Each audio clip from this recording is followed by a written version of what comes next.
நமது பண்ணையில் கடினமாக உழைத்துக் கொண்டிருக்கும் அன்பு பச்சை கிளியை பத்திரமாக பார்த்துக் கொள்ளவும்.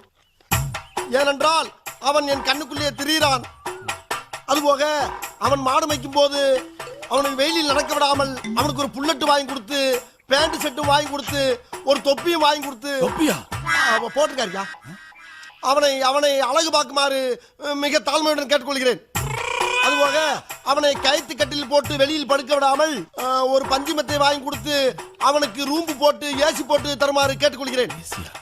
இவ்வளவும் போக ஒரு முக்கிய குறிப்பு, நமது குடும்பத்துக்காக கடினமாக உழைத்துக் கொண்டிருக்கும் அந்த ஒப்பற்ற ஜீவனை நாம் பத்திரமாக பார்த்துக் கொள்ள வேண்டும்.